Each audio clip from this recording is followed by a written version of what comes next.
Now, more on the call from the Mayor of London for a second referendum on Brexit, saying the current situation only has two outcomes, a bad deal or a no deal. So should we have another referendum? We're joined now by Jonathan Isaby, the editor of Brexit Central in West London, and Michael Walker, who's a contributing writer at Novara Media. Gentlemen, thank you. Jonathan, I can start with you. Another call coming out for a second referendum. What do you think?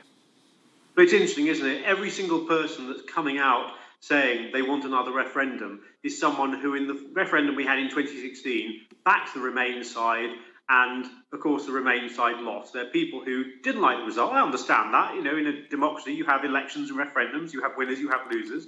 But if you do lose an election or referendum, you have to accept the result. And funnily enough, Sadiq Khan said just before the referendum in 2016 at one of the big that was televised, you know, if as a country we quit, we're out for good. There's no going back. He was right then. It was a once-in-a-generation opportunity to make a decision. The British people made a decision. More people voted for Brexit than ever voted for anyone or anything in British electoral history, and the people expect the government to get on with delivering it. Michael, as Jonathan said, Sadiq Khan did say that. He said there's no going back. Yeah, absolutely. I think his attempts to portray this as something different, a people's vote, isn't really going to persuade people. I think if you ask Sadiq Khan what he'd campaign for in this second referendum, it would be, or what he calls a people vote, it would be Remain. That, to me, would look a lot like an attempt to reverse the referendum result. I think that's perfectly legitimate to demand that. I think if new information has become available and there's been shown to be a significant shift in public opinion, then calling for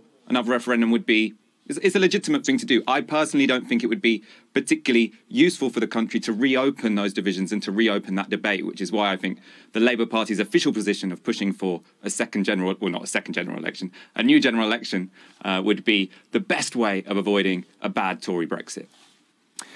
Jonathan, do you agree in that, I'm sure you do actually, the fact that it would reopen wounds and make things worse, maybe not better? Oh, I think everyone would agree that the referendum we had did result in quite a lot of divisive feeling around the country. And actually what politicians said immediately after the referendum was, we need to accept the result, heal those wounds, and work towards a common purpose, which ought to be backing the government on getting the best possible Brexit deal. Alas, as time has moved on, a lot of those politicians who said those words about respecting the result and so on have increasingly disrespected the result. They've not accepted it. They're not reconciled to the decision that the British people made and are seeking ways of, as we say, rerunning the referendum all over again, which I think would be hugely more divisive now than it was last time round, due to the fact that there was a clear answer given by the British people when they were asked back in 2016. We've seen over the years other European countries, when they've rejected a treaty, perhaps, that the European Union has gone back and told them to vote again. Well, frankly, that's not the British way of doing things.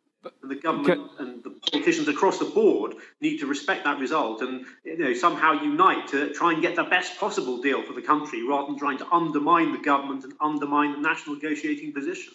But Michael, I guess if Sadiq Khan is right, and it ends up the two options are a bad deal or a no deal, is it wise just to plunge into it head first?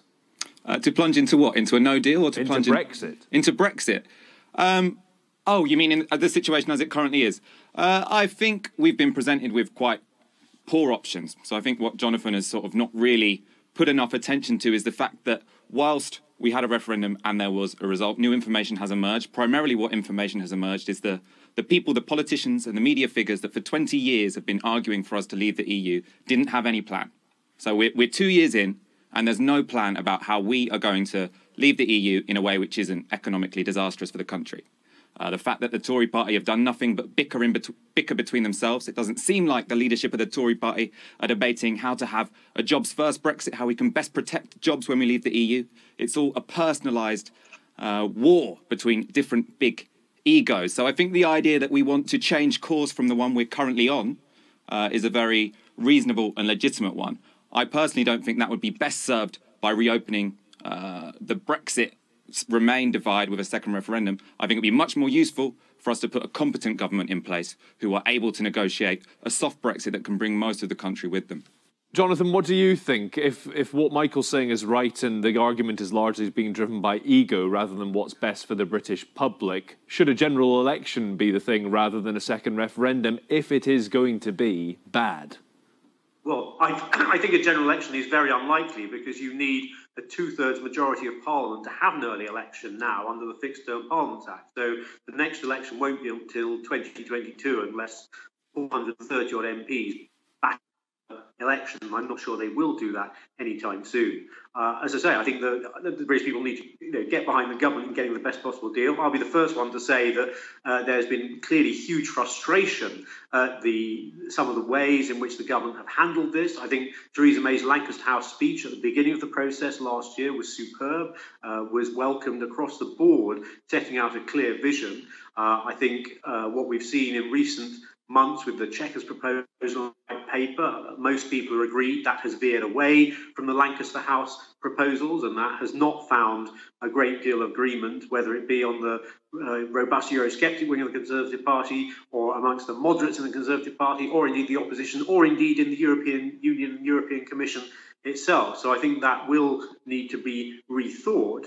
But at the end of the day, the government are there to deliver on the will of the British people. And, any attempt to try and reverse that decision that was made back in 2016 would result in such a massive evaporation of confidence in our electoral system. OK, Jonathan, Michael, we'll have to leave it there, but thanks both for your time today.